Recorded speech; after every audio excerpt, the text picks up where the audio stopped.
വരുന്ന ആളുകൾക്ക് ഒന്ന് പാർലമെന്റ് കാണാൻ ചിലപ്പോൾ ആഗ്രഹം ഉണ്ടാകാം, നമ്മുടെ ഓഫീസിലേക്ക് വന്നാണ്. അല്ലെങ്കിൽ അതിനെക്കാട്ടും എന്തെങ്കിലും ആവശ്യങ്ങളുണ്ടാകും, നമ്മുടെ ഓഫീസിലേക്ക് വന്നാണ്. നമ്മൾ 24 മണിക്കൂറും ഡൽഹിയിൽ തന്നെ ഉണ്ടാകുന്ന വ്യക്തികളാണ് ഞാൻ, അല്ലെങ്കിൽ എന്റെ സഹപ്രവർത്തകരുണ്ടാകും. അപ്പോ നിങ്ങളുടേതായിട്ടുള്ള ഒരു പ്രതിനിധിയായിട്ട് എന്നെ കണ്ടാൽ മാത്രം മതി. അല്ലാതെ ഒരു പ്രത്യേക പാർട്ടിയുടെ പ്രതിനിധിയായിട്ടാണ് ഞങ്ങൾക്ക് പോകാൻ പറ്റുമോ എന്നുള്ള ചിന്തയൊന്നും പാടില്ല.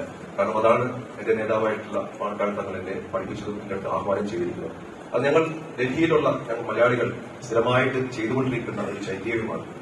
പിന്നെ വിഷയങ്ങളെ സംബന്ധിച്ച് പറയുകയാണെങ്കിൽ കഴിഞ്ഞ 10 വർഷമായിട്ട് നമുക്കറിയാം എന്തെല്ലാം ന്യൂനപക്ഷ വിരുദ്ധമായിട്ടുള്ള നിയമങ്ങളാണ് ഈ പാർലമെന്റിൽ പാസ്സാക്കിയിരിക്കുന്നത്.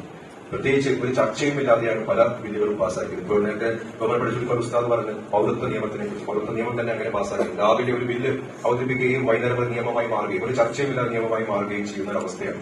അപ്പൊ അതുകൊണ്ട് തന്നെ ഇനി അങ്ങനത്തെ ഒരു അവസ്ഥ വരാതിരിക്കാൻ വേണ്ടിയിട്ട് നമ്മൾ എല്ലാവരും ഐക്യത്തോടെ ഒറ്റക്കെട്ടായിട്ട് നിൽക്കുകയും